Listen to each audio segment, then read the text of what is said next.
Non, c'est pas Liu, c'est moi. Je l'ai fait, les larmes coulaient sur le visage de Jeff.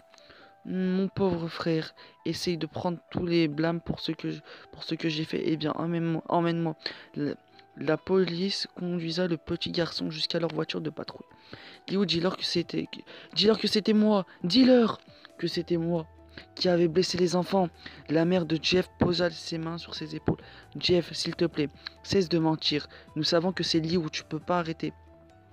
Jeff regarda impuissamment la voiture de police s'en aller avec son frère. Quelques minutes plus tard, leur père vint le rejoindre dans l'allée en voyant le visage de Jeff qui remarque quelque chose n'allait pas. Mon fils, qu'est-ce que c'est? Qu'est-ce que c'est? Jeff ne pouvait pas répondre. Ses cordes vocales étaient nouées, à force de pleurer. Sa mère déroula les yeux et rentra dans la maison, suivie de son père. Ils laissèrent Jeff pleurer dans l'allée. Après 1 heure ou deux, il revint à la maison, voyant que ses parents étaient tous les deux choqués, tristes et déçus. Il ne pouvait pas les regarder, il ne voyait pas comment il pouvait penser que c'était Liu qui avait fait ça, alors que tout était de sa faute. Pour échapper à cette tourmente, il tenta de s'endormir. 2 jours étant passés sans nouvelles de Liu, de part du comité paritaire, de la discipline, rien d'autre que des tristesses et que de la culpabilité.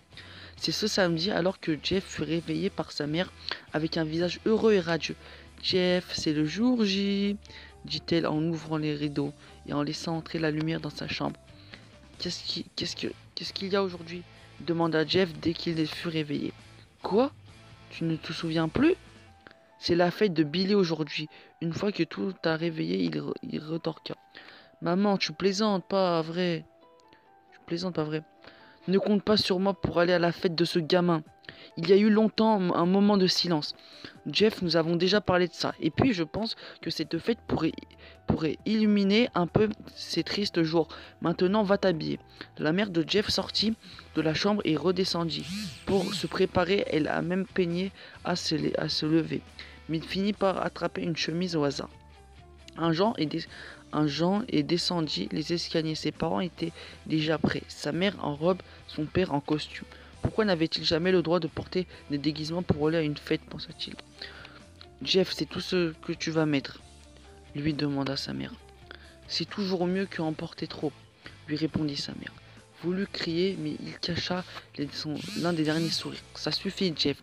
On peut être trop habillé, mais le principal est de faire bonne impression. Il lui dit de son père. Jeff grogna et retourna dans sa chambre. Je n'ai pas de déguisement, a-t-il crié en bas des escaliers. Il suffit de choisir quelque chose, appelé à sa mère. Il regarda donc autour de lui dans son garde-robe pour trouver ce qu'il pourrait appeler un déguisement. Il trouva un pantalon noir qu'il portait pour les occasions spéciales, des maillots de corps. Il ne pouvait pas trouver une chemise pour aller avec. Cependant, il regarda autour de lui et ne trouva que des chemises rayées à motifs. Aucune n'allait avec le pantalon. Il finissait cependant par trouver un sweat à capuche blanc. Tu portes ça? Demande-t-il sa mère pour regarder sa montre. Oh, pas le temps de changer de... Rentrons. Il traversait la rue jusqu'à la maison de Barbara. Il frappait à toutes les portes et Jeff remarqua que Barbara, tout comme ses parents, était trop habillés. Alors qu'il entrait à l'intérieur, Jeff put voir qu'il n'y avait pas que des adultes, pas d'enfants. Les enfants sont allés dans la cour. Jeff dirait que tu es d'aller voir, demande Barbara.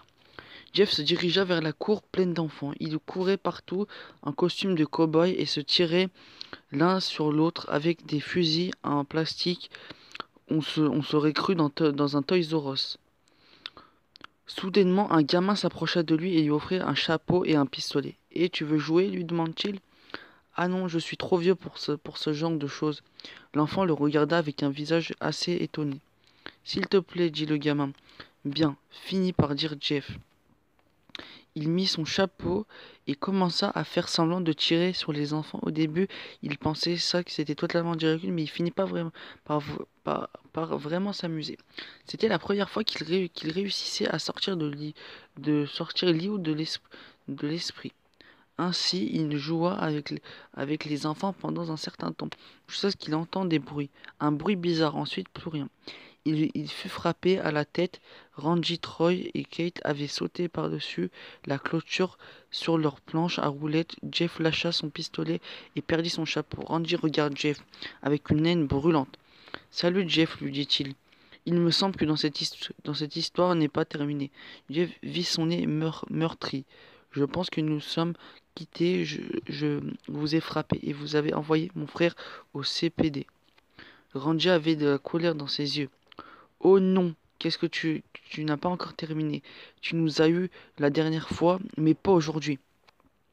Randy se précipita sur Jeff, tous les deux chutèrent au sol. Randy frappa à nouveau Jeff au nez et Jeff lui attrapa la tête. Jeff poussa le garçon qui était au-dessus de lui.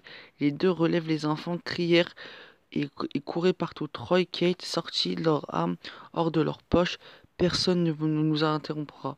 Personne ne nous interrompra, dit-il Randy. Sortit un couteau et poignarda Jeff à l'épaule. Jeff cria et tomba à genoux.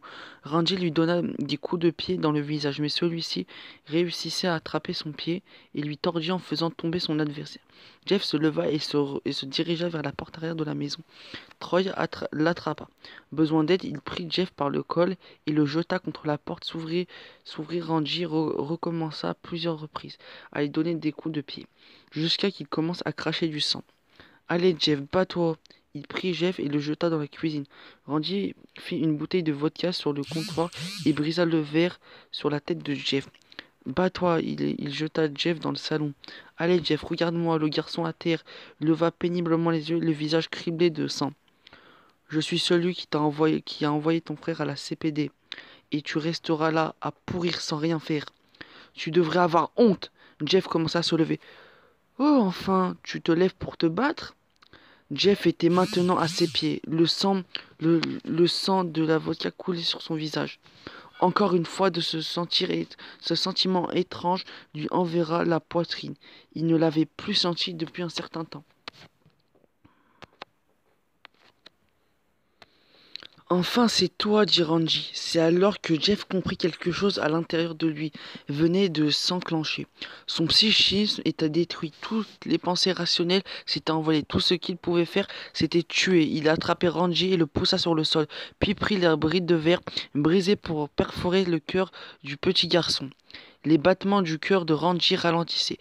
Il avait marqué l'air, mais comme il vivait encore, Jeff s'acharna sur lui coup après coup. Le sang jaillit de son corps de Randy jusqu'à un moment où il rendit son dernier souffle. Troy et Kate chercha Jeff. Lorsqu'ils finissaient par le trouver, ils pointèrent leurs armes sur lui.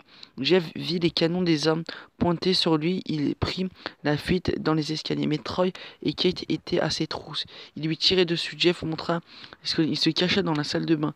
Il saisit une porte-serviette et le décrocha du mur. Lorsqu'il vit entrer dans la salle de bain, Jeff frappa Troy au visage avec le porte-serviette. Cependant, Kate était plus agile que Troy et réussit à éviter le coup. Il attrapa Jeff par le cou et le plaquait contre le mur. Le choc fit tomber la bouteille d'eau de Javel qu'il trouvait sur l'étagère au-dessus d'eux. Le liquide toxique leur tomba dessus, brûlant leur visage, et ils hurlèrent. Jeff s'ennuya les yeux du mieux qu'il pouvait.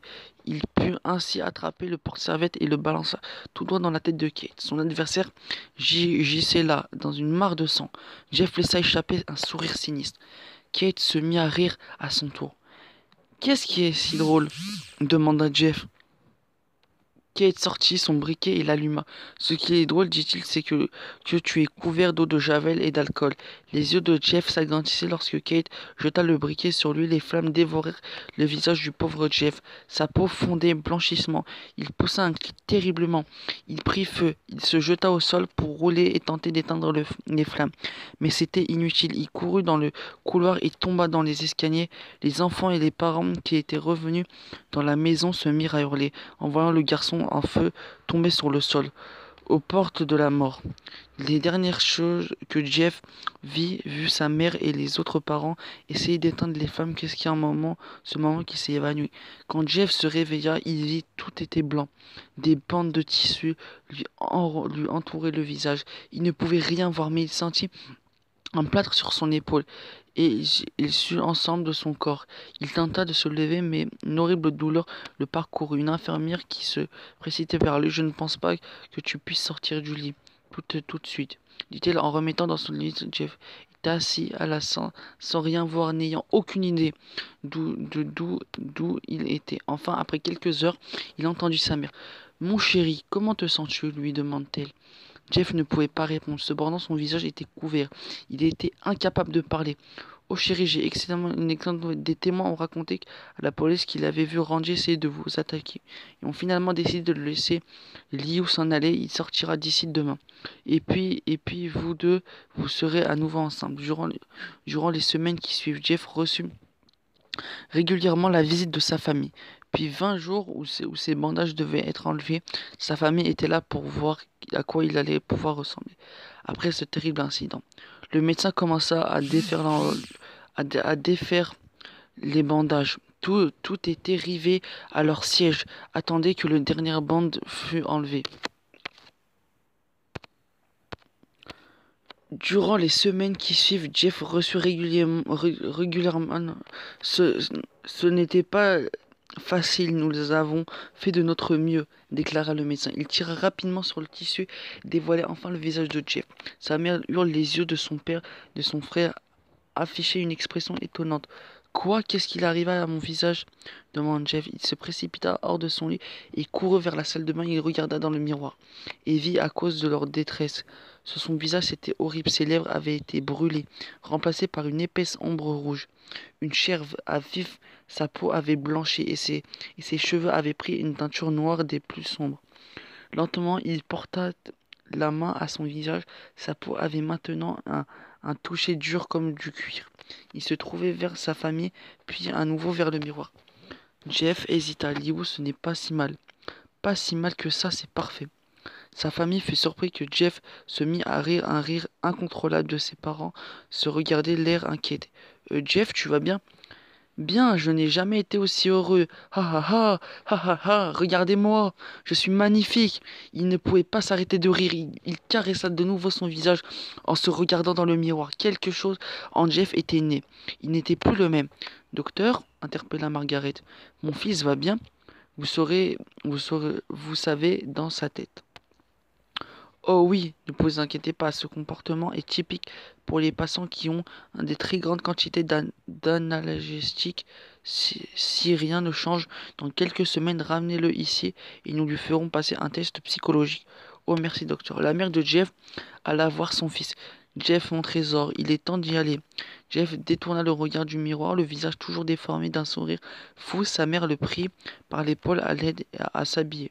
C'est comme s'il était arrivé, avait déclaré la dame que la réception de la mère de Jeff baissa les yeux pour voir le pantalon noir et le sweat à capuche blanc que son fils portait. Il était maintenant propre du sang qu'il avait maculé. Plus tard cette nuit-là, Margaret fut réveillée par un bruit venant de la salle de bain. On aurait dit que quelqu'un pleurait lentement. Elle s'approchait pour voir. Il s'agissait, lorsqu'elle regarda dans la pièce, elle vit un spectacle des plus traumatisants. Son petit Jeff avait pris un couteau dans la cuisine et s'était entaillé les joues pour dessiner un sourire. Jeff, qu'est-ce que tu fais? Demanda sa mère sous le choc. Le garçon se retourna pour la regarder. Je n'arrive plus à sourire, maman. Je ne le pouvais pas plus, ça fait mal. Mais maintenant, je peux sourire pour toujours. Elle remarqua alors les yeux de son fils cernés de noir. Jeff, tes yeux, je ne pouvais pas voir mon visage, je n'arrivais pas à les voir, était fatigué, mes yeux ont commencé à se fermer. J'ai brûlé mes paupières pour que je puisse les voir, maman, mon nouveau visage. La mère de Jeff doucement commençait à reculer en voyant son fils qui avait perdu la raison. Qu'est-ce qu'il y a, maman? Je suis pas beau? Si mon fils tu l'es, mais laisse-moi aller chercher papa pour qu'il voie ton visage. Elle courut dans sa chambre et secoua son mari pour le réveiller. Chérie, prends le fusil, nous. Elle s'arrêta en voyant Jeff à la porte, tenant un couteau. Maman, tu as menti. C'est la dernière chose qu'il entend dire avant que Jeff se précipita sur eux avec le couteau. Liu fut également réveillé par un cri. N'ayant rien entendu, il décida de fermer les yeux et essaya de se rendormir. Mais juste avant de replonger dans le sommeil, il eut le sentiment que quelqu'un l'observe. Il se leva les yeux avant qu'une main lui couvre la bouche. Jeff leva lentement le couteau au-dessus de la tête de son frère. Liu se débattait pour essayer de s'échapper à la prise de son aîné. Chut, lui dit Jeff, endors-toi.